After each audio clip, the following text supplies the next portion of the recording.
lands an up-and-coming Brooklyn rapper in handcuffs. Bobby Shmurda is one of 15 suspended members arrested and charged as a result of a 2-year-long investigation. Bobby Shmurda, a babyface rapper from Brooklyn who largely made it to the top on his own, couldn't escape his ties and sense of loyalty to a crew of tight-knit friends. An affiliation that would bring his budding music career to an abrupt and explosive halt. Here is an inside look at the Bobby Shmurda Quad Studio raid. Bobby Shmurda, born Akil Gene Pollard, grew up on the streets of East Flatbush where he was better known as Chewy. The murder of a local weed dealer who went by the name of Pluto would be the event that drove Shmurda to launch his rap career. After writing a handful of songs with his best friend and trying to hustle them on the street, they took the next step in their journey to fame, uploading them to YouTube. A choice that would be a game changer in the young artist's life. $300 and a handshake later, a local kid had signed on to shoot the music videos for Hot Boy and Shmoney Dance, but it wouldn't feature a solo Shmurda. His brother and their friends formed a close group referred to as GS9, and they had all agreed to take part in the shoot. Within a few weeks, the Hot Boy video had amassed over 20 million views, and soon Shmurda became a local celebrity. But then in July, a fellow East Flatbush native, Sha Money XL, would stumble upon the video, and he and Epic Records would quickly launch Shmurda into national fame. But we can't attribute his success only to some stuffy music label execs. The Shmoney Dance Shmurda pioneered in his music video blew up into a viral sensation, even being performed by Beyonce while on tour. After his signing with Epic, the song would become his first official single release under the label. Things were looking up for the young rapper. Law enforcement became suspicious. Shmurda's success wasn't without struggle. He had a few prior run-ins with the law in Brooklyn, facing charges for assault, drugs, and even a weapon charge that was eventually dropped. His crew had an equally storied past, most growing up nearly homeless or orphaned. And even though his ride or dies had his back in the music video that would catapult his career, his fresh management team wanted to set the record straight, telling Shmurda and GS9 that the pros were now in charge, and if he wanted the industry to take him seriously, GS9 would have to disband. This didn't sit well with Shmurda's friends. One meeting attendee recalls, "That shit was crazy." Well, shit was about to get crazier.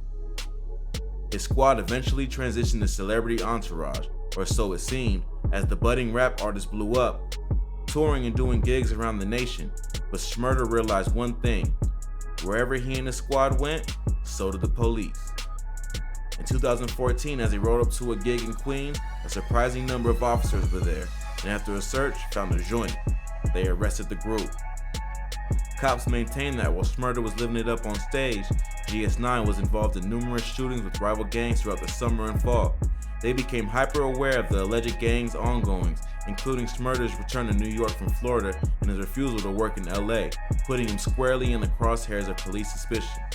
A few months later, in December 2014, things would come to a head. Shmurda was on the cusp of making it big, about to release his major debut album. It just needed a few last tweaks, so he, Sha Money XL, his brother, and the rest of the GS9s headed to Quad Studios to work on the new album around midnight on December 17th. Only, things didn't go as planned. The raid. As the group headed into the bleary morning hours on that chilly December day, Shmurda and his girlfriend headed home while Sha Money and the other crew members stayed on to record. Shmurda took the elevator down from the 10th floor studio, but he wouldn't make it far. Shortly after 2 a.m., only 10 minutes after their departure, Sha Money got a call from Shmurda's mother. He had been arrested. Sha couldn't understand. The couple had only just left. Then he looked at the security monitors. The police filled the elevator bank downstairs.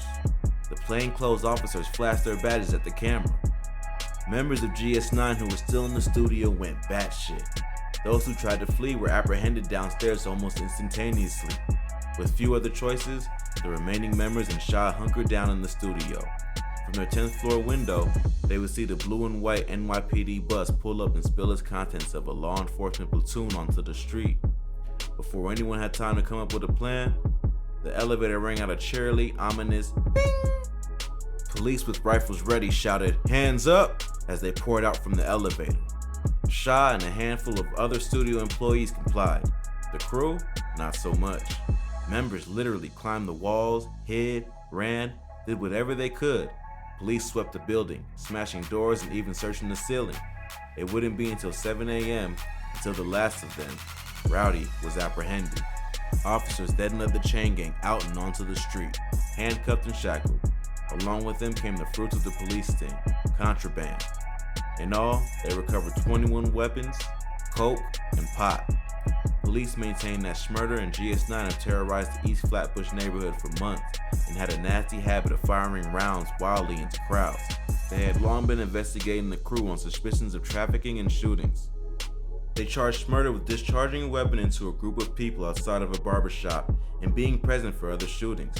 He and the kids of GS9, or the G-Stone Crips, as police labeled them, were named in a 69-count indictment for murder, drugs, weapons, attempted murder, and more. 2 years later, Shmurda would ultimately take a plea deal. 7 years in prison in exchange for confessing to conspiracy and weapons possession. The jury is still out on whether this plea deal was forced. Other members weren't so fortunate. Santino Broderick, at the young age of 23, received a sentence of 117.5 to 130 years in prison for gang warfare, including attempted murder and assault. They also offered Rowdy a plea deal after being charged with conspiracy to murder, attempted murder, assault, and possession of weapons. The once tight group of friends from the block were listed one by one with charges ranging from reckless endangerment to actual murder. Shot Money XL escaped unscathed and was not charged. Counting down the days.